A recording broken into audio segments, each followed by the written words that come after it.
মৌলভী সাহেব যত দ্রুত সম্ভব বিয়ের সব নিয়ম কানুন মেনে সোহাগকে কবুল বলতে বলে। সোহাগ বাধা দিতে চাইলে মজনু বলে, তুমি যদি কবুল না কো এই ছেলে ন্যাংরা কইরা 7 গ্রামের মানুষের দেহামো, তখন ওর বিয়া তো দূর কোনো বুড়াও টাকাইব না। খালি তাই না? এটা ভিডিও কইরা নেটে ভাইরাল করে দিমু, তাই ভালো ভালো কইতাছি বিয়েটা কইরা নাও। এক মুহূর্তে থমকে যায় সোহাগ। এই মুহূর্তে প্রাচীর কথা খুব মনে পড়ছে। পাবে না জেনেও তো ভালোবেসেছিল। প্রাচীকে হারাতে হবে কিভাবে, কিন্তু এইভাবে হারাতে হবে সেটা চিন্তাও করতে পারেনি সে।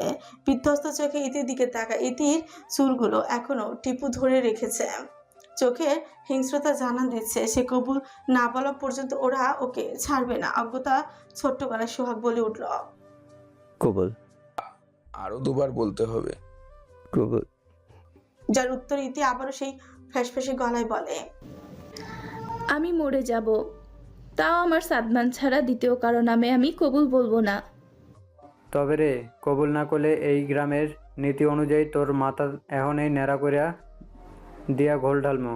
তোদের যা ইচ্ছা কর, পারলে আমাকে মেরে ফেল, তাও আমি কবুল বলবো না। ওই মুকুল চা একখানে বেলেট নিয়ে আয়, এই ছেলের মাথায় চুল আজকে আমি কাটতে ছাড়বো। না, খবরদার ওর গায়ে কেউ হাত তুলবে না। পরিস্থিতি বিগড়ে যাচ্ছে। মজনু কিছুটা ভরকে যায়, যেটা নিজের ভেতরে রেখে ইতিকে উদ্দেশ্য করে বলে, দাও মাইয়া, তোমাকে ভালো কইরা কইতাছি, হয় তুমি কবুল কও আর নয়তো ওই ছেঁড়ার চোখে আমি সিগারেটের আগুন দিয়ে নষ্ট করে ফেলবো। এবার কিছুটা দমে যায় ইতি, কারণ তারা যে মানুষটা জানোয়ারের হাতে পড়েছে সেটা সে এতক্ষণের কাহিনী দেখে বুঝে গেছে। ঢোকিলে বলে, তুই যা করার কর। ফালামু মাইয়াতেই ইংলিশে মুখ করে, তারা আমিও কম জানি না। বলে পকেট থেকে একটি সিগারেট বের করে এনে তাতে আগুন ধরায়। আস্তে আস্তে সোহাগের দিকে এগোয়।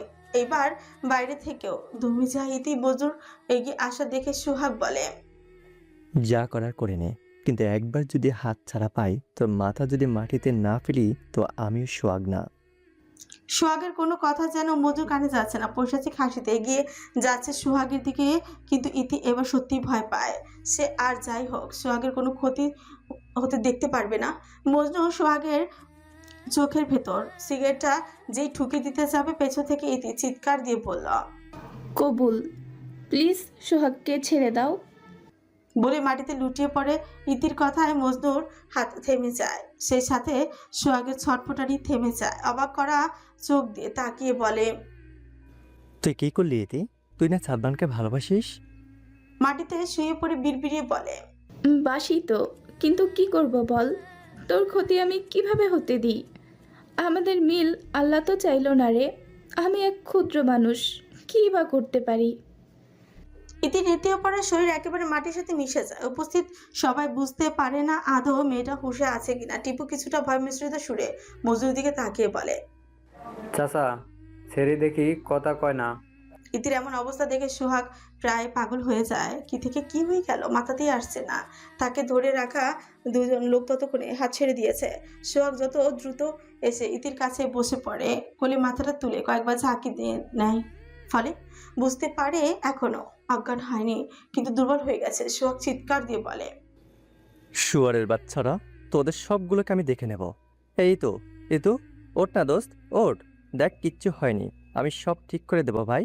তোর সাদমান তোর কাছেই থাকবে, আমি কথা দিচ্ছি। এই এই দোস্ত, ওঠ না। সোহাগের চিৎকার আশেপাশে পরিবেশ ভারী হয়ে উঠছে। ওদেরকে ঘিরে থাকা 4 থেকে 5 জন লোক কেউ এগিয়ে আসে না। মনে হচ্ছে সবাই বিনা টিকেটে কোনো সার্কাস দেখছে। কিছুক্ষণ পর সোহাগের চিৎকার ভেদ করে কয়েকটি গাড়ির শব্দ শোনা যায়, যেগুলো মূলত মৌলভী সাহেবের বাড়ির সামনেই থামিয়েছে। টিপু কিছুটা উৎসাহ হয়ে পেছনের দিকে তাকালে দেখে কালো বিশালদেহী এক লোক। দেখে চেনা চেনা লাগছে তার। ততক্ষণে লোকগুলো সামনের দিকে আসতে বোঝা যায় খান বাহাদুরের সেই আফ্রিকান বডিগার্ড কোবরা। পেছনে আরো কিছু লোক, আর সাথে রুহুল আমিনও আছেন। মৌলভী সাহেবের বাড়ির ভিতরে ঢুকতে ঢুকতে এমন জটলা পাকানো দেখে রুহুল কিছুটা অবাকই হয়। আরো কিছুটা মনোযোগ দিয়ে দেখে মাটিতে একটি মেয়ে পড়ে রয়েছে, আর সাথে ছেলেটি সেখানে বসে বিলাপ করছে। ছেলেটাকে কিছুটা চেনা চেনা লাগলো রুহুলের। রুহুল গম্ভীর স্বরে বলে উঠল, আমি এসেছিলাম কাল হুজুর বাহাদুরের বিয়ে উপলক্ষে আপনাকে কাজী হিসেবে নিয়ে যেতে, কিন্তু এখানে এমন অবস্থা কেন? কি হচ্ছে মৌলভী সাহেব? এত রাতে এরা কারা? মৌলভী সাহেবের উত্তরে আসে আগেই পাশ থেকে টিপু বলে ওঠে, রুহুল আমিন ভাই, এই পোলা মাইয়ার শহর থেকে আইছিল, কি জানি গবেষণা করার জন্য কাছারি বাড়িতে থাকে। আজ টিপুর কথা শেষ হওয়ার আগেই রুহুল হুঙ্কার দিয়ে টিপুর দিকে তাকিয়ে বলে। তোকে জিজ্ঞাসা করেছি? টিপু কিছুটা থতমত খেয়ে বলে। না ভাই, কিন্তু এবার রুহুল রেগে টিপুর দিকে তেড়ে গিয়ে শার্টের কলার ধরে দুই গালে দুইটাই চল লাগিয়ে দেয়। আবার মুখে মুখে কথা বলিস বাস্টার্ড। রুহুলের দুই থাপ্পড়ে এতক্ষণে টিপুর মাথায় ঘুরে গিয়েছে। পাশে থাকা মুকুলের গায়ে ঢলে পড়ে, যেন মনে হচ্ছে কোনো কিছুই চিনতে পারছে না। রুহুলের এমন আকর্ষিত আচরণে মজনু মিয়া, সুলতান, মুকুল অনেকটা দমে যায়। রুহুল আবার মৌলবীর দিকে তাকিয়ে বলে। কি মৌলভী সাহেব, এখানে কি হচ্ছে? উত্তরে মৌলবী বলেন, আসলে বাবা, এরা কিছুক্ষণ আগেই এই দুটা ছেলে মেয়েকে আমার কাছে নিয়ে আসে। তাদের অভিযোগ হলো এরা নাকি দিঘির দিকের কিছু অসামাজিক কার্যকলাপে যুক্ত হয়। ওরা হাতে হাতে ধরা পড়ে আমার কাছে নিয়ে আসে বিয়ে পড়ানোর জন্য। ওরা বিয়ে পড়ানোর জন্য নিয়ে আসলো আর আপনিও বিয়ে পড়িয়ে দিয়েছেন? রুহুলের প্রশ্নে মৌলবীর কোনো উত্তর পাওয়া যায় না। রুহুল আবারও ঠান্ডা গলায় বলে। ওনাদেরকে এখানে কারা নিয়ে এসেছেন? পাশ থেকে মজনু মিয়া ভয়ে ভয়ে উত্তর দিয়ে বলে। আমরাই বাবা। মজনু মিয়ার উত্তরে রুহুলের শীতল চোখ সেদিকে গিয়ে পড়ে। আস্তে করে তার সামনে দাঁড়ায় ভদ্র করে বলে হচ্ছে। তা চাচা, আপনি ওদের ধরে কিসের ভিত্তিতে এখানে এনেছেন? রুহুলের অমায়িক আচরণে মজনু কিছুটা সাহস জিগে বলে। দেখেন রুহুল বাবা, মানুষের মন সবচেয়ে বড় বিচারক। ওরা খারাপ কাম করতেছিল, আমরা হাতে নাতে ধরছি। মনে হইলো এগরে বিয়া পড়ানো দরকার, তাই এখানে আইনা বিয়া পড়াই দিছি। পাশ থেকে সুহাগ চিৎকার করে বলে হচ্ছে। মিথ্যা কথা, আমরা কোনো খারাপ কাজ করিনি। ওরা শুধু শুধু আমাদের ধরে এনে ব্ল্যাকমেল করে বিয়ে পড়িয়ে দিয়েছে। সোহাগের চিৎকারে রুহুলের স্বাভাবিক ভাবভঙ্গির কোনো বাহ্যিক পরিবর্তন দেখা গেল না। সে আবার স্থির নয়নে মজনুর দিকে তাকিয়ে বলে। চাচা বিচার করছেন? ভালোই তো বিচারক হয়ে গেছেন দেখছি। রুহুলের প্রশংসায় মজনুর মুখের হাসির আবার দেখা গেলেও তা ছিল ক্ষণস্থায়ী। এই মুহূর্তেই রুহুল আক্রমণাত্মক হয়ে মজনুর গলায় পেঁচানো গামছাটা টাইট করে ফাঁসের মতন করে চেপে ধরে তাদের দত চিপে কিরমিরিয়ে বলে। তুই কি নিজেকে জমিদার হুজুর বাহাদুর ভেবেছিস নাকি বাস্টার্ড, যে বিচার করলি? ওরা এত বড় সাহস আসে কোথায় থেকে রে? Answer me. রুহুল শক্ত করে গলা চেপে ধরায় মজনুর জিহ্বা বেরিয়ে আসে, চোখগুলো উল্টে যায়।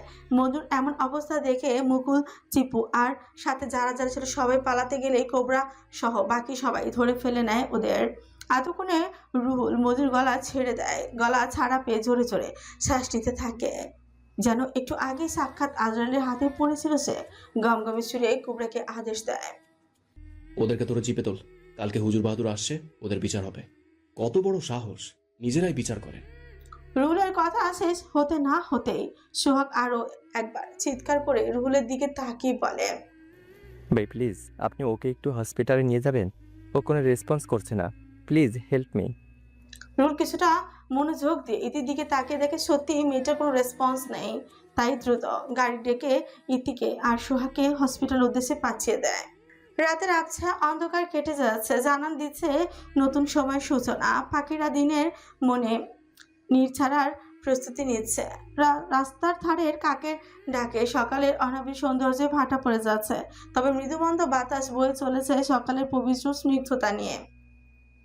কাল মাঝরাতের দিকে জ্বর কমেছে নিধির। আস্তে আস্তে ঘুম হালকা হয়ে যায়, কিছুটা নড়ে অন্যদিকে ঘুরে হাতে টান পড়তে কৌতূহল হয়ে হাতের দিকে তাকিয়ে দেখে এশরান তার হাতের আঙ্গুলের মাঝে নিয়ে নিজের আঙ্গুলগুলো দিয়ে আড়াআড়ি ভাবে জড়িয়ে ধরেছে।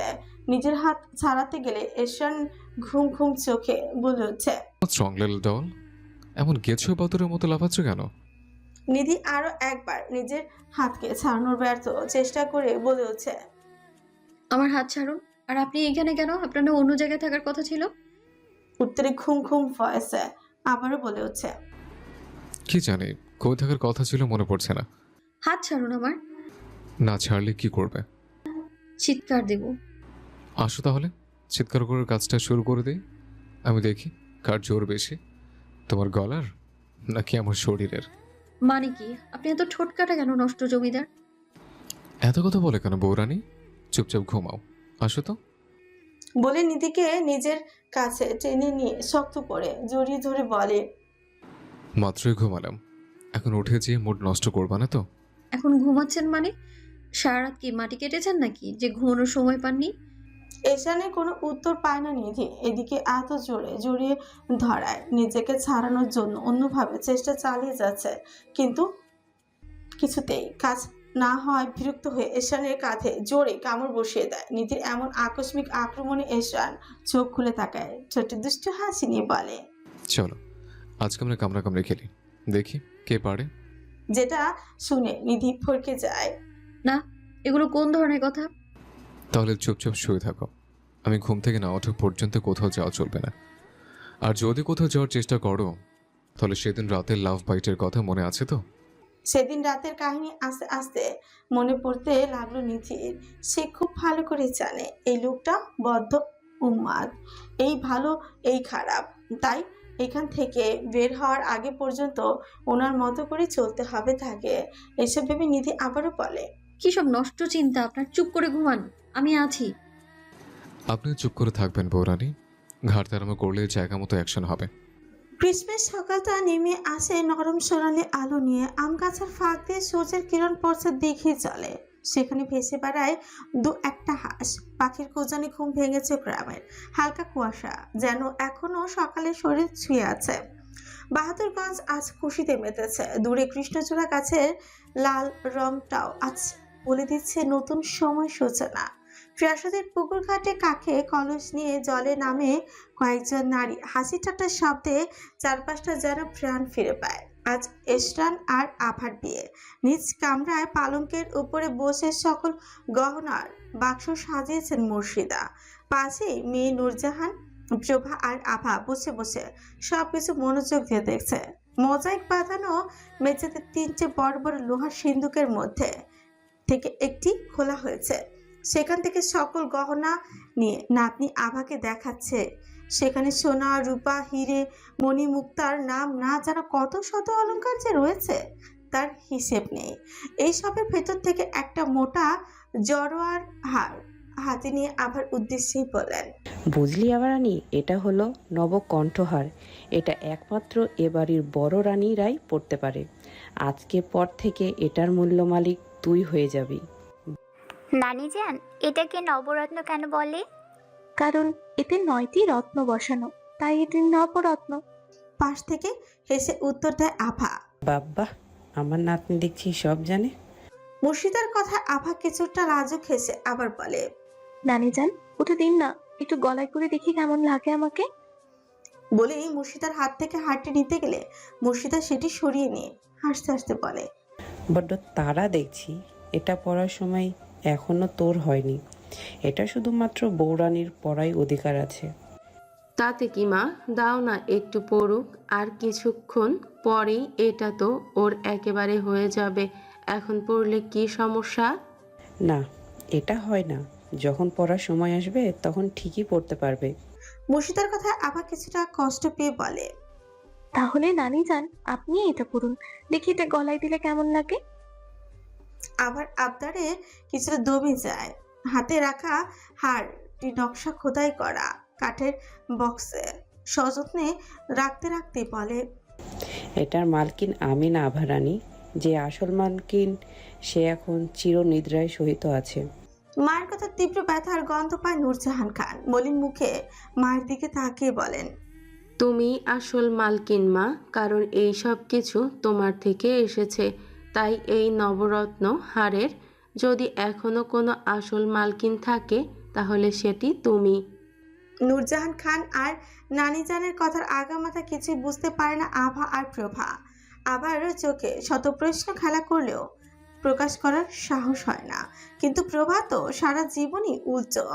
নিজের প্রশ্ন দমিয়ে রাখতে না পেরে সরাসরি প্রশ্ন করে বলে, তা নানি যান, আপনি যদি এই নবরত্ন হারের মালকিন না হন তাহলে আসল মালকিন কে?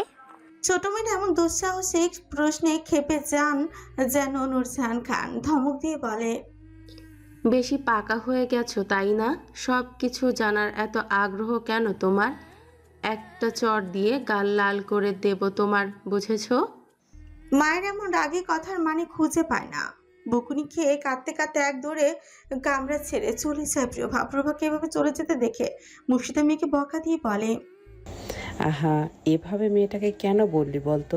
বড় হয়েছে তো। পরে আভাকে উদ্দেশ্য করে বলে, যা তো আভা, ওকে একটু দেখে আই। নানিজানের কথা মতো আভাও চলে যায়। দুই মেয়ে চলে যাওয়ার পরে নূরজাহান আবারও মাকে প্রশ্ন করে বলে, আম্মাজান, এত সব গহনার মধ্যে সেটা কই যেটা বউরানীরা সব সময় পরে থাকে? ওইটা কই রেখেছো? ওটা রাজ্যের কাছে। ইশরান, ও কবে নিল? সেদিন নিয়ে গিয়েছে, জানি না কেন নিল। যার জিনিস সে নিয়ে গেছে, আমি কি আর বাধা দিতে পারি? হঠাৎ ওটা নিয়ে গেল কেন আম্মাজান? আমার কেমন জানি বিষয়টা অদ্ভুত লাগছে। আচ্ছা, তুমি ইশরানকে আসতে বলেছো তো? ও এখনো যে এলো না? আজকে দুপুরের দিকে রওনা করবে। ও আসার সাথে সাথে এই শুভ কাজটা সেরে ফেলবো। দেখবি ওদের কি সুন্দর মানাবে।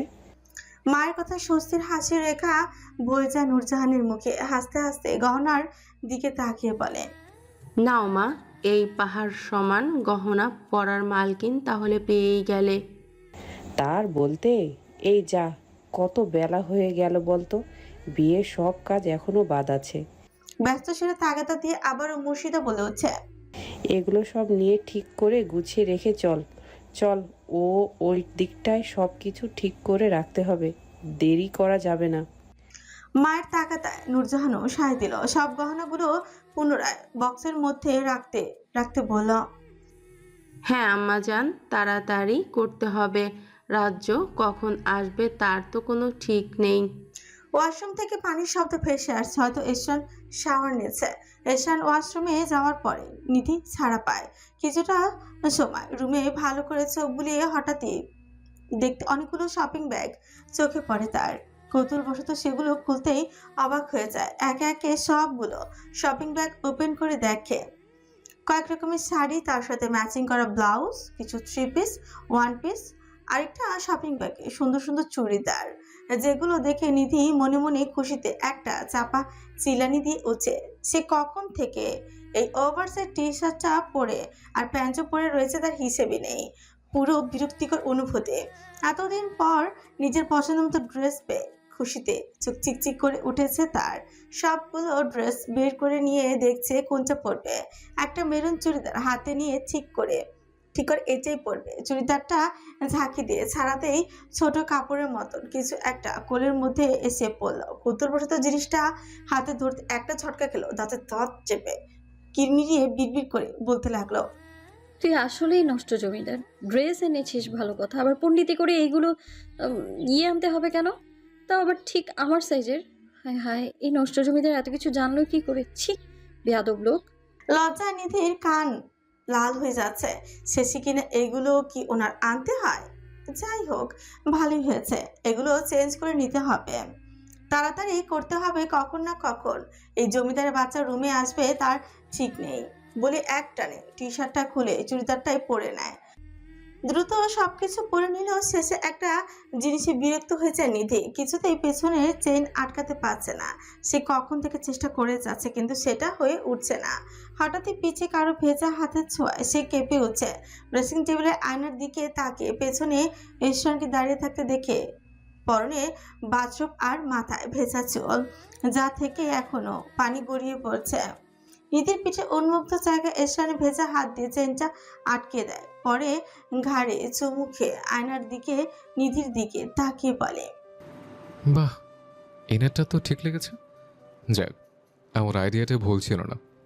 নিধি লজ্জায় চোখ বন্ধ হয়ে আসে, যেটা আয়নাতে এশরান ঠিকই দেখতে পায়। নিধিকে আর একটু লজ্জা দেওয়ার জন্যই ইনারের বেলটা হালকা টান দিয়ে ছেড়ে দেয়, যার ফলে সেটা নিধির শরীরে গিয়ে হালকা শব্দই করে উঠছে।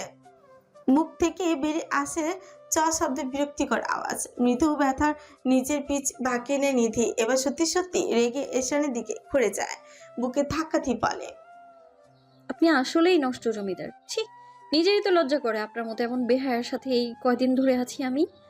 এশরান নিধির হাত ধরে ফেলে, আরো কিছুটা কাছে টেনে নিয়ে বলে, এই কয়দিন যেহেতু ছেলে, সারা জীবন থাকার প্রস্তুতি নাও। আর হ্যাঁ, আমার ঘুম ভালো হয়েছে, এখন যত ইচ্ছে চালাও। I can bear it little doll. বলে নিধির কপালে চুমু খেয়ে নেয়। নিধি কিছু বলতে যাবে তার আগে এশান কাবার্ডের কাছে গিয়ে দাঁড়িয়ে বলে, Either close your eyes or watch me change my clothes. আমার রুচির এত দুর্ভিক্ষ হয়নি যে আপনার মতো নষ্ট জমিদারের মানে কিছু না। এ নিন, আমি চোখ বন্ধ করলাম। আপনার যা করার করুন, বেয়াদব লোক। বলে নিধি চোখ বন্ধ করে ফেলে। সিকিউরিটির জন্য নিজের 2 হাত দিয়ে চোখ দুটো ঠেকেই নেয় নিধি। এশান গম্ভীর হয়ে নিধির সামনে দাঁড়িয়ে যায়। চোখের উপর থেকে 2 হাত সরিয়ে নিধির কানের কাছে মুখ লাগিয়ে হাসকে ভয়েসে বলে, আমি তোমাকে অভিশাপ দিলাম, খুব শীঘ্রই এই রুচির দুর্ভিক্ষ তোমার হবে। আর যেদিন হবে সেদিন তুমি নিজেই আমার কাছে স্বীকার করে নেবে বৌরানী। এশানে হাসকে ভয়েসে নিধির শরীরের লোমগুলো পর্যন্ত দাঁড়িয়ে যায়। কেমন এক গভীর যন্ত্রণার মধ্য দিয়ে চলে যাচ্ছে সে। চোখ খুলতেই দেখে তার পরনে ছিল সাদা আকাশি রঙের পাতলা লিলনের কুর্তা মতো কাটিং করা শার্ট, যেটি হালকা ফিটিং হওয়া সত্ত্বেও ছিলেঢালা আর আরামদায়ক। হাতার বোতাম খুলে গুটিয়ে রাখা, ফলে শিরা চাকানো হাত দুটো আরো বলিষ্ঠ লাগছে। আঙুলে থাকা অ্যান্টিকের হীরের রিংগুলো কি দারুণ চমকাচ্ছে। গলার কাছে 3টে বোতাম খোলা, আর তার নিচে উকি দিয়ে যাচ্ছে ব্রোজিং রঙা চামড়ার মালায় ঝুলতে থাকা একটি ছোট্ট লকেট। শুধু তার খুব কাছের মানুষজনই জানে এর মানে।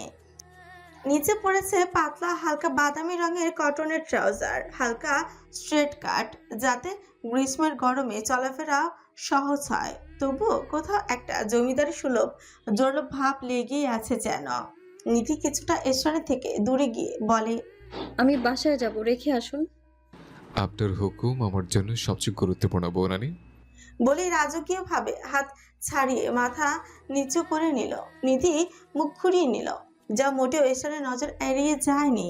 তার বৌরানী কি তাকে এখনো ইগনোর করার দুঃসাহস করছে? এটা ইগনোরই, নাকি তার ড্রেস আপ ভালো লাগেনি? কোনটা? শক্ত করে করে ধরে নিজের মুখের দিকে টেনে এনে বলে, What's wrong with you? আমাকে দেখতে ইচ্ছে করে না? দেখতে কি আমাকে খুবই খারাপ লাগে? প্রচন্ড খারাপ দেখতে, বিরক্ত লাগে আপনাকে দেখতে। রিয়েলি? আমাকে দেখতে ইচ্ছে না করলেও দেখতে হবে, সেটা ইচ্ছেতে হোক বা অনিচ্ছায় হোক। আই ডোন্ট কেয়ার, বাট বের হওয়ার সময়টাতে অ্যাটলিস্ট আমাকে রাখিও না। আই রিপিট, প্লিজ এখন আমাকে রাখিও না, কারণ সেটার ফলাফল কত দূর যাবে সেটা তোমার একটু হলেও আইডিয়া আছে। এশানে হাত ছাড়া দিয়ে নিজেকে ছাড়িয়ে নিল নিধি।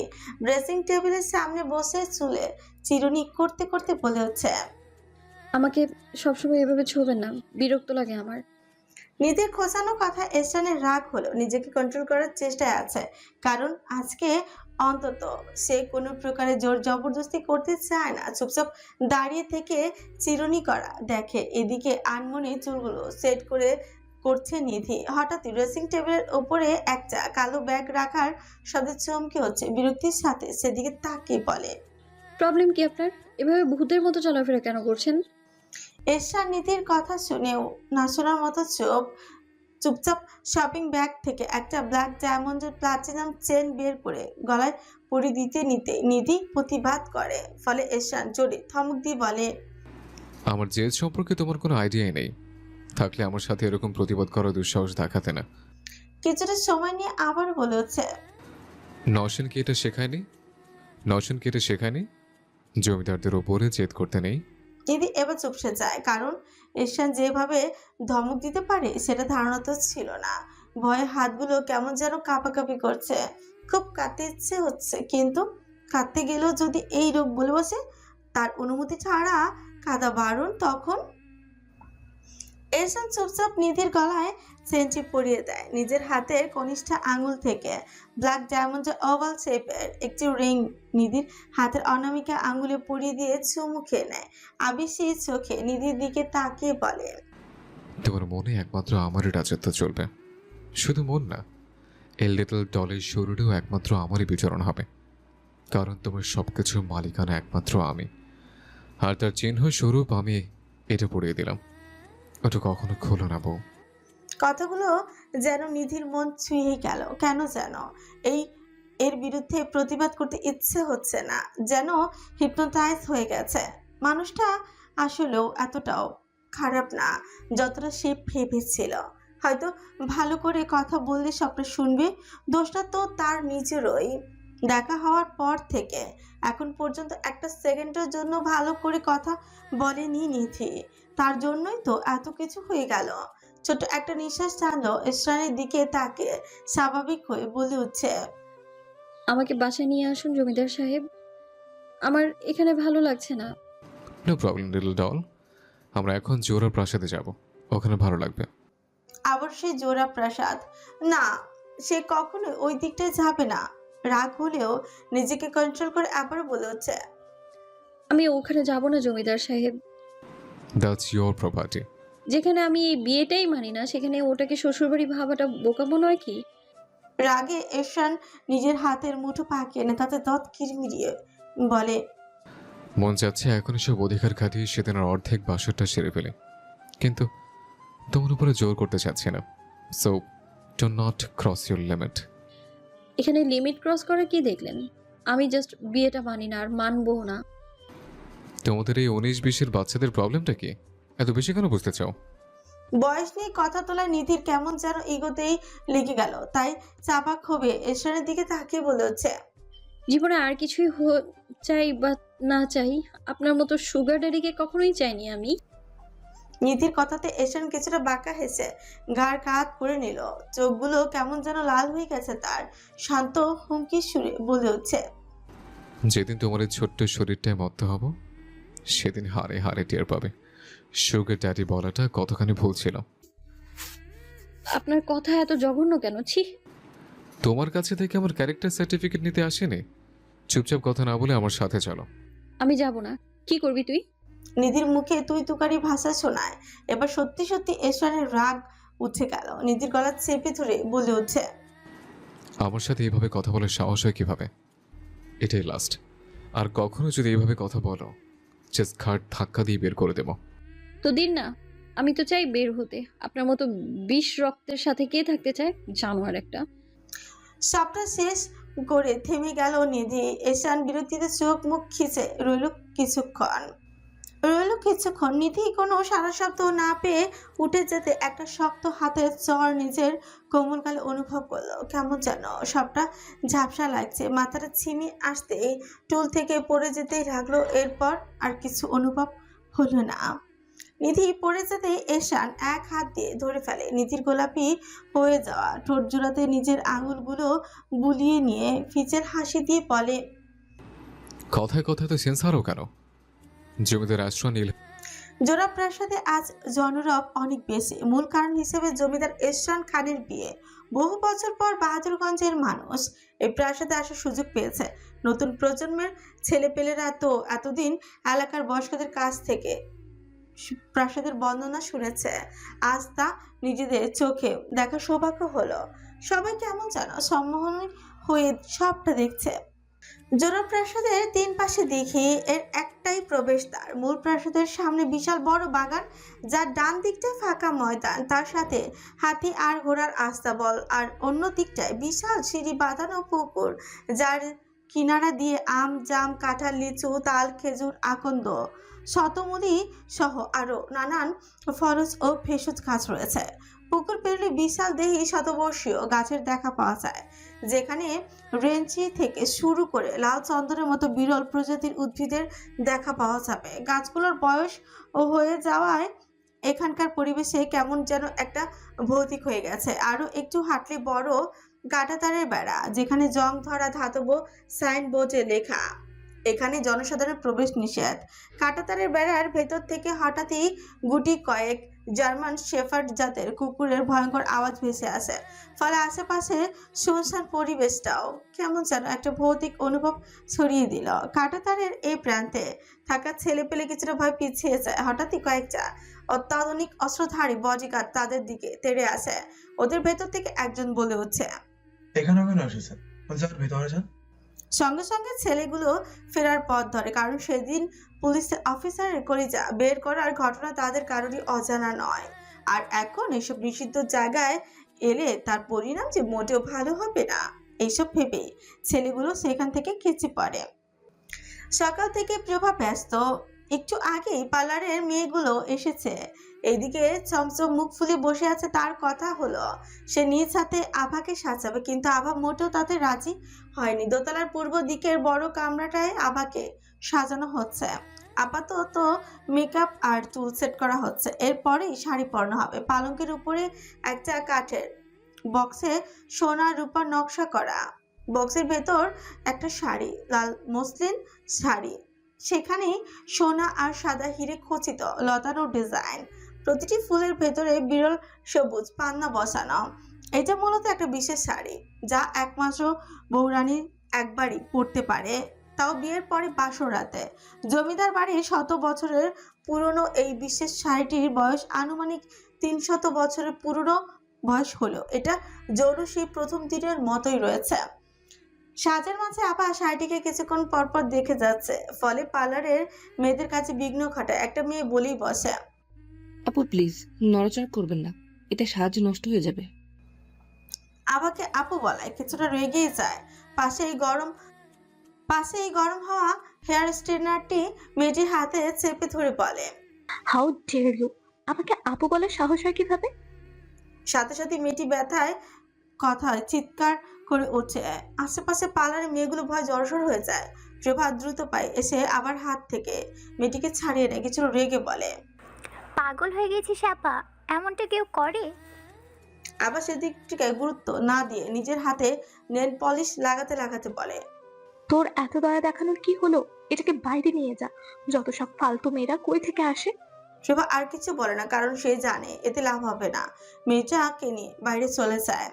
সারা রাত পুলিশ স্টেশনে কাটানোর পর ভোর রাতের দিকে সাদমান, প্রাচী, মিহির আর প্রফেসর কাছারি বাড়ি এসেছে। প্রফেসর রেস্টে পাঠিয়ে মিহির নিচতলার বেলকুনির ইজি চেয়ারটায় বসে আছে। প্রাচী এদিকে উঠোনের মাঝখানে ঘন ঘন পায়চারি করছে সাদমান। সারা রাত সে এদিকে খুঁজেছে, কোথাও নিধির পোশাকের একটা সুতাও পায়নি। এদিকে সোহাগ আর রীতিরও খোঁজ নেয়নি। হঠাৎ করেই সোহাগদের কথা মনে পড়তেই হতেই পা থেমে যায় সাদমানের। পকেট থেকে ফোন বের করে সোহাগকে কল করে। দুবার রিং হওয়ার পরেও ওই দিক থেকে কোনো সাড়া পাওয়া যায় না। রাগে মিহিরের দিকে তাকিয়ে বলে, সোহাগকে কল করতে থাক, ততক্ষণ পর্যন্ত কল করবি যতক্ষণ পর্যন্ত না ওরা কল ধরে। মিহিরও চুপচাপ সোহাগকে কল করতে থাকে। হঠাৎই ওই দিক থেকে ফোন রিসিভ হয়। মিহির কথা বলতে শুরু করে। হ্যালো, কই তোরা? ওপাশ থেকে সোহাগের কথায় মিহির বলে, কি এত কিছু হয়ে গেল, জানালি না কেন? ওপাশ থেকে সোহাগের কথাতে আবারও মিহির বলে, তোরা থাক, আমি আসছি। বলে দ্রুত পায়ে গেটের দিকে যেতে যেতে সাদমানকে বলে, ইতি অসুস্থ হয়ে গেছে, তুই প্রাচীকে নিয়ে এখানে থাক, আমি হাসপাতালে যাচ্ছি। ইতির অসুস্থতার কথা শুনে সাদমান কিছু রেগে যায়, চিল্লিয়ে বলে, এই জন্যই ওকে এতটা বিরক্ত লাগে। কাল কি এমন হয়েছে যে ওর অসুস্থ হতে হবে? জাহান্নামে যাক বিচ। প্রাচী চেয়ারে বসে মলিন মুখে সাদমানের দিকে তাকিয়ে বলে, সাদমান, মেয়েটা তোকে ভালোবাসে, এতটা অবহেলা করিস না যাতে তোর কখনো পস্তাতে হয়। প্রাচীর কথা সাদমান কিছুটা শান্ত হয়, তারপরে ক্লান্ত স্বরে বলে, বাজে কথা বলিস না তো, বিরক্ত লাগে। প্রাচীও কথা বাড়ায় না, চুপচাপ নিজের ফোনের দিকে তাকায়। সিদ্ধান্ত নিয়েছে বাসায় জানাবে, এভাবে তো আর বসে থাকা যায় না। যেই ডায়াল করতে যাবে তার আগে সাদমান কিছুটা উৎসাহিত নিয়ে বলে, প্রাচু, আমরা খান বাহাদুরের কাছে কেন যাচ্ছি না? ওনার কাছে হেল্প চাইলে অবশ্যই পাবো, আর এখানে উনি সর্বেসর্বা। আমাদের যদি কেউ হেল্প করতে পারে তাহলে একমাত্র উনিই পারবেন। সাদমানের কথায় প্রাচী কিছুটা আশার আলো দেখতে পায়। মুখে কিছু একটা সাথে সাথে ফিরে এলে বলে, হ্যাঁ তাই তো, চল আমরা যাই। কিন্তু ওনার আজ বিয়ে, উনি কি আমাদের কথা গুরুত্ব দেবেন? আহা, আগে গিয়েই তো দেখি। চল, সবসময় তো নেগেটিভ চিন্তা করতে হয় না। বলেই জোড়া প্রাসাদের দিকে ওরা রওনা হয়। সারা সকাল রোদ ঝলমল করলেও দুপুরের দিকটায় কেমন যেন কিছুটা গুমট অন্ধকার হয়ে যাচ্ছে। ঝুম বৃষ্টির আগমন দিয়ে যাচ্ছে।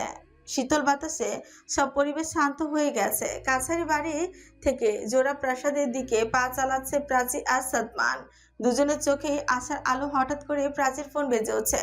ফোন তুলে দেখে স্ক্রিনে চাচিমা লেখা। পা থমকে যায়। হঠাৎ করে প্রাচীরকে থেমে যাওয়াতে দেখে সাদমান থামে। কে কল করেছে? কলটা ধর প্রাচী। চাচিমা মানে নিধির মা। এখন কি করবি?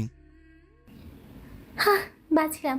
চাচিমা যে রাগি, যদি জানেন নিধি নেই আমাকে কোরবানি দিতে 1 সেকেন্ডও ভাববেন না। ওনাকে তুই এত ভয় পাস? আমি না, আমরা সবাই ভয় পাই। ওনার বাবার বাড়ির মানুষেরা অনেক ভয়ঙ্কর। কথা বলতে বলতে ওরা প্রায় প্রাসাদের কাছে চলে এসেছে। তখনই ফোনটা দ্বিতীয়বারের মতো বেজে উঠছে। আবারও দ্বিধায় পড়ে যায় প্রাচী। কল না ধরলেও সমস্যা, আবার ধরলেও কি জবাব দিবে সেটাও একটা বিশাল ভয়ের ব্যাপার। হাজার দোটানার মধ্য দিয়ে থেকে ফোন রিসিভ করে। আসসালামু আলাইকুম চাচিমা। ওপাশ থেকে সালামের উত্তর নিয়ে নওশিন বলে, নিধি কই? চাচিমা নিধি তো। হালকা হেসে পরিস্থিতি সামাল দেওয়ার চেষ্টা করে প্রাচী। ফোনের ওপাশ থেকে সরাসরি এমন রাগী কণ্ঠে নওশিনের ভয়েসে শোনা গেল, কই থাকিস তোরা? ফোন ধরতে এত সময় লাগে কেন? আসলে চাচি। তাড়াতাড়ি নিধিকে ফোন দে তো। কাল থেকে কল করে যাচ্ছি, ফোন বন্ধ কেন ওর?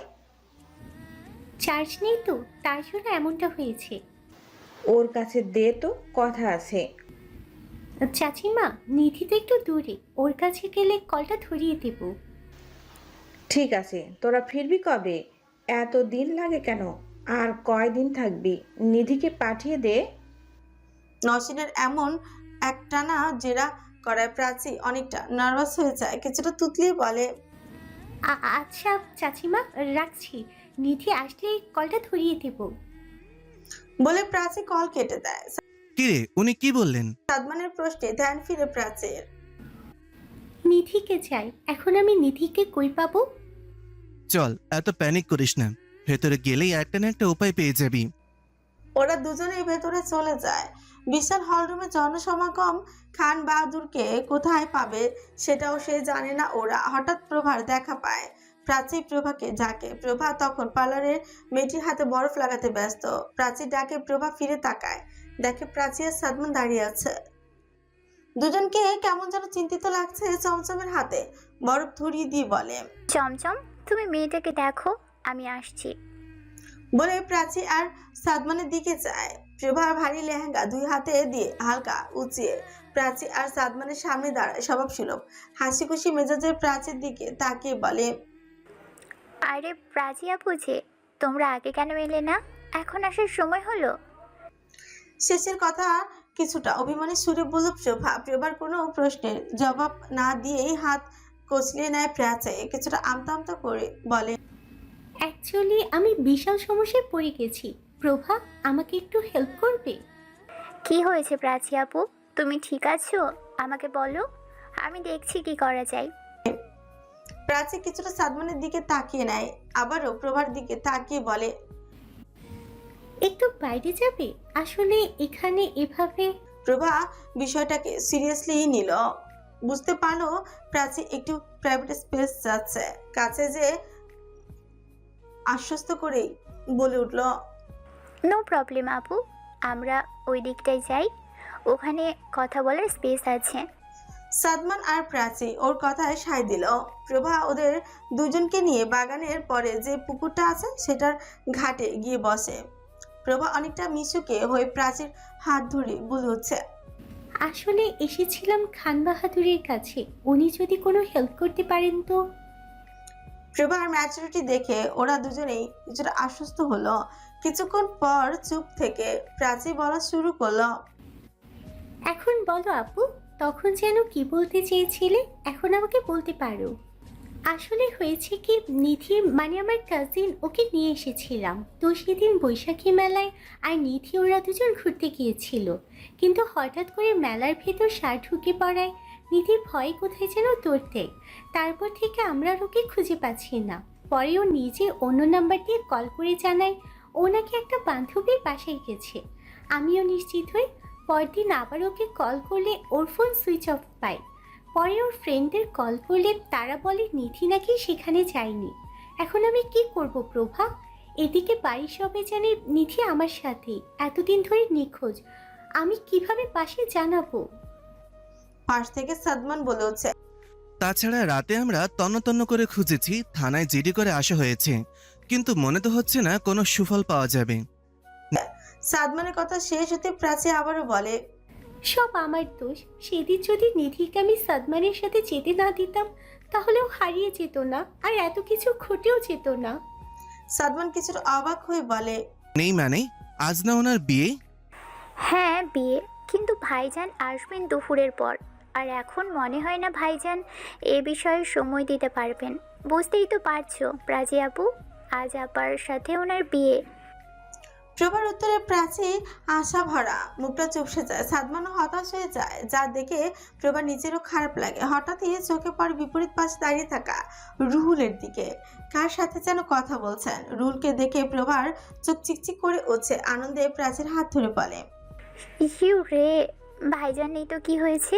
রুহুল ভাই আছে, উনি ভাইজানের ডান হাত। ওনার কাছে হেল্প চাইলে হয়ে যাবে। চলো ওদিকটাই যাই। খান বাহাদুর, দয়া করে তাড়াতাড়ি আসুন। দাদিজান আপনার খোঁজ না পেয়ে আমার কানটা খেয়ে দিল। কথাগুলো চাপার আগে বলে উঠে রুহুল। রুহুল হয়তো আরো কিছু বলতো তার আগেই অপর পাশ থেকে এশরান কল কেটে দেয়। বিরক্তিতে রুহুলের মুখ দিয়ে ধ্বনি উচ্চারিত হয়, রুহুল ভাই। পুকুর এক পাশ থেকে প্রভা ডাক পেয়ে তাকিয়ে দেখে সাথে আরো একটি ছেলে আর একটি মেয়ে এদিকটায় আসছে। পকেটে ফোন রাখতে রাখতে প্রভার দিকে এগিয়ে যায়। কি হয়েছে? রুহুলের প্রশ্নে প্রভা নিধির হারিয়ে যাওয়ার সব ঘটনাই বলে। শুনে রুহুল নিজেও চোখ মুখ কুচকে সাদমান আর প্রাচীর দিকে তাকিয়ে বলে, আপনারা রিসার্চের আসা স্টুডেন্ট না? হ্যাঁ। পাশে থেকে ছোট্ট করে উত্তর দিল সাদমান। রুহুল কিছুটা ছিল স্বরে বলে, আপনারা কয়েকদিন পর গ্র্যাজুয়েশন কমপ্লিট করবেন, অথচ আপনাদের মধ্যে ন্যূনতম কমন সেন্স নেই। রুহুলের কথায় প্রাচী কিছুটা কষ্ট পেয়ে বলে, অ্যাকচুয়ালি হয়েছে কি? প্রাচীকে সম্পূর্ণ থামিয়ে দিয়ে রুহুল আবার বলে, মেইনলি কি হয়েছে সেটা সম্পর্কে আইডিয়াও আপনাদের নেই।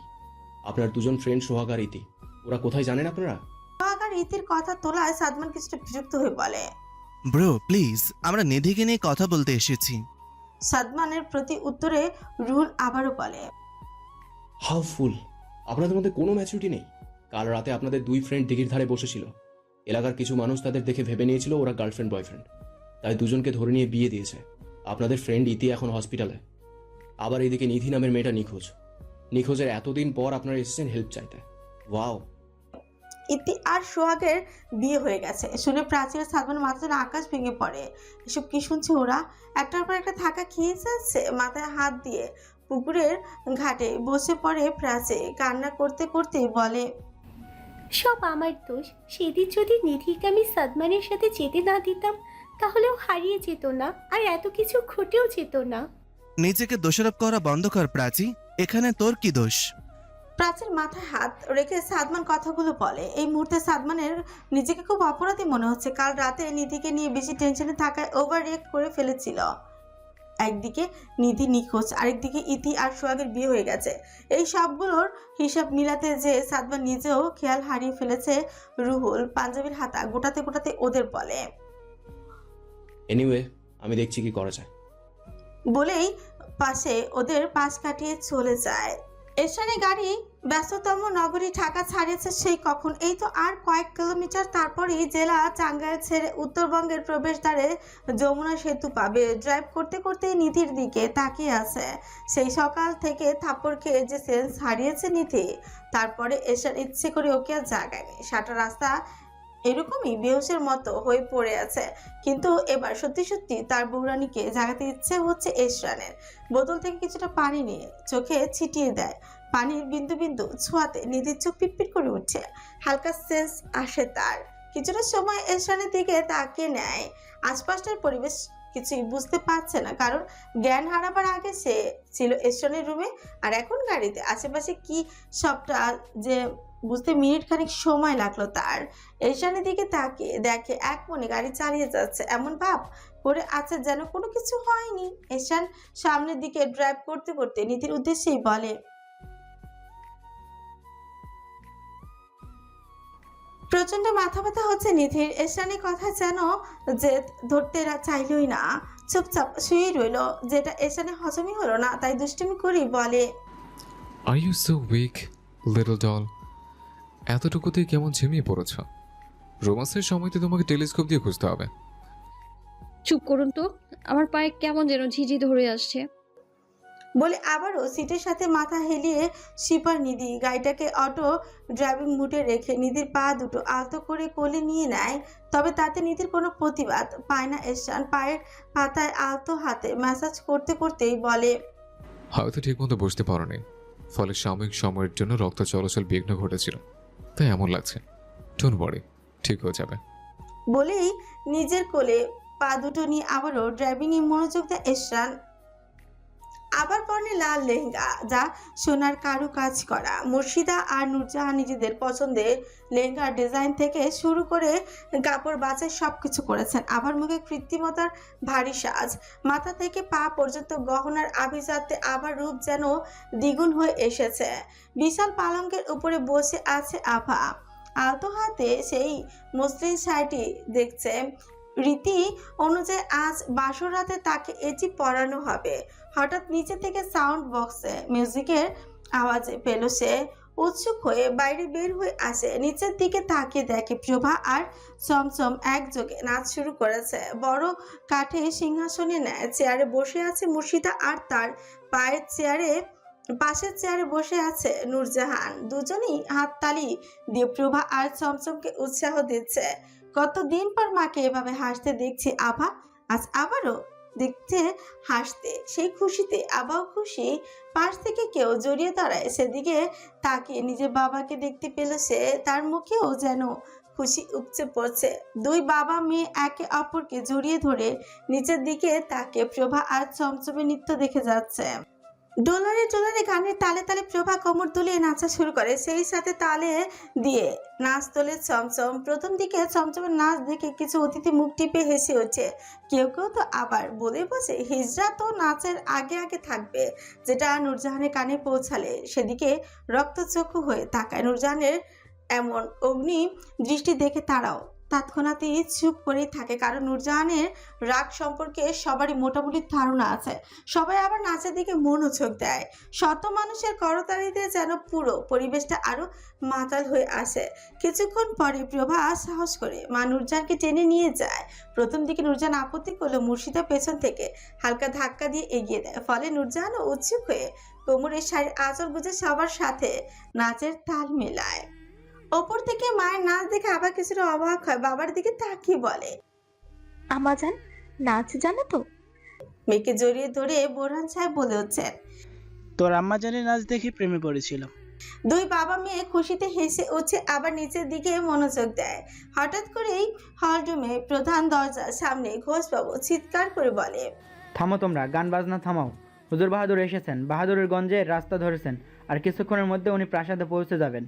যে যার মতো সবকিছু রেডি করে রাখুন। এরশানে আসার কথা শুনে মুর্শিদা খুশিতে চেয়ার ছেড়ে দাঁড়ায়। গানের শব্দ থেমে যায়, সাথে সাথে নূরজাহান, প্রভা আর চমচমে নাচও থেমে যায়। কোমরে শাড়ির আঁচল ছাড়িয়ে দেন নূরজাহান। মায়ের পিছু পিছু দরজার দিকে এগিয়ে যায়। আমার রাজ্য এসেছে, আহা আজ এত সুখ আমার। এই তোরা সবাই লাইন ধরে দাঁড়িয়ে যা। সকলে প্রাসাদের বাইরে মূল দরজা থেকে দূরে করে ভেতরের দরজা রাস্তা পর্যন্ত লাইন করে দাঁড়িয়ে যায়। সবার হাতে ফুলের ডালা, তাতে গোলাপের পাপড়ি বিছানো। প্রাসাদের মূল ফটকে সামনে দাঁড়িয়ে আছেন মুর্শিদা আর নূরজাহান। তার পেছনে প্রভা, রুহুল, আকবর চাচা আর ঘোষবাবু দাঁড়িয়ে আছেন। আকবর চাচার হাতে টাকার বক্স দেখা যাচ্ছে। রীতি অনুযায়ী জমিদারকে বিয়ের দিন যখন জমিদার প্রাসাদে আসবেন তখন জনসাধারণের মাঝে টাকা ছিটিয়ে দেওয়া হয়। এরশানের বেলাতেও তার কোনো ব্যতিক্রম হতে দেননি মুর্শিদা। প্রাসাদের সামনে অনেক ভিড় এখন। প্রাচী আর সাদমান কৌতূহল বশত দাঁড়িয়ে আছে। হঠাৎ এরশানের রোলস রয়েস ফ্যান্টম কাটে প্রাসাদের সামনে দাঁড়িয়ে যায়, যা দিনের আলোতে চকচক করে যাচ্ছে। কেমন যেন সম্মোহন দৃষ্টিতে চেয়ে আছে সবাই, কারণ বছরের পর বছর গড়ালেও একমাত্র ঘোড়া দৌড় প্রতিযোগিতায় ছাড়া হুজুর খান বাহাদুরকে দেখার পাওয়া যায় না। তবে আজকে সুর আলাদা। আজ এত আয়োজন একমাত্র হুজুর খান বাহাদুরের জন্য করা হয়েছে, আর এইমাত্র সে প্রাসাদে পৌঁছালো। ফলে উপস্থিত সবার আবেগ আর উল্লাসের শেষ নেই। এরশানের গাড়িটি থামতেই খোঁজ পাপু গিয়ে দরজা খুলে দিল। খুশি মনে ভেতরের দিকে তাকাতে মুহূর্তে চোখ মুখে বিস্ময় ছাপ ভরে উঠল। কিছুটা ইতস্তত বোধ নিয়ে গাড়ির দরজার সামনে থেকে সরে যায়। মুর্শিদা আর নূরজাহান হাসি মুখে সেদিকে তাকাতেই দেখে ড্রাইভিং সিটে এরশান বসে আছে আর তার কোলের মধ্যে গুটিসুটি মেরে শুয়ে আছে এক রমণী। চুলের কারণে মুখ দেখা যাচ্ছে না। এরশানের কোলে এভাবে একটা মেয়েকে দেখে উপস্থিত সবাই অবাক হয়ে যায়। সবার প্রশ্নসূচক অবাক করা চাহনিকে উপেক্ষা করে নিধিকে কোলে নিয়ে গাড়ি থেকে নামে এরশান। সাদমান আর প্রাচী অবাক হয়ে তাকিয়ে থাকে এরশানের দিকে। কোলে থাকা মেয়েটিকে চেনা লাগে প্রাচীর।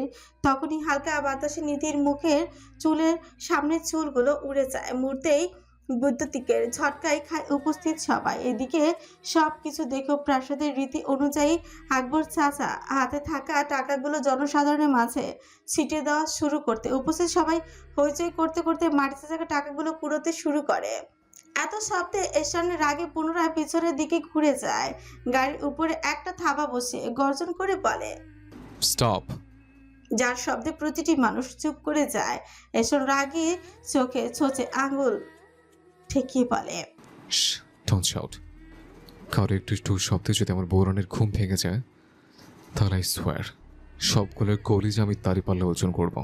মুহূর্তেই জায়গা জুড়ে পিনপতন নীরবতা। ভেতরে মাঝে লোকগুলোর ভয়ে শরীর কাঁপছে। ভীত সন্ত্রস্ত শরীরের নিঃশ্বাসগুলো যেন সাবধানে পড়ছে। চাপা আর্তনাদ মনের মাঝে খেলে যাচ্ছে সবার।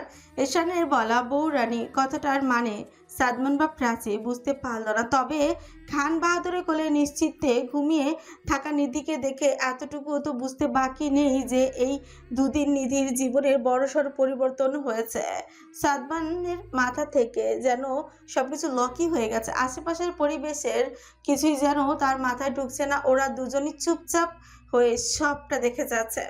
এদিকে কিছুক্ষণ আগে এরশানের মুখ থেকে বৌরানী কথাটায় প্রাসাদের সবার যেন মাথা ঘুরে গেল। নূরজাহান অবাক চোখে এরশানের দিকে তাকিয়ে আছে। কিছুক্ষণ আগে এরশানের বলা কথার কোনো আগামাথা তেমন একটা বুঝে উঠতে পারছে না। মুর্শিদা আস্তে আস্তে এরশানের কাছে এসে দাঁড়ায়। উপস্থিত সবার চোখে একরাশ প্রশ্ন, যার শুধু মাত্র এরশানের দিকে তাকিয়ে আছে সবাই। মুর্শিদাও তার ব্যতিক্রম না। সামনে দাঁড়িয়ে থাকা নিধির দিকে তাকিয়ে এরশানকে প্রশ্ন করে হচ্ছে,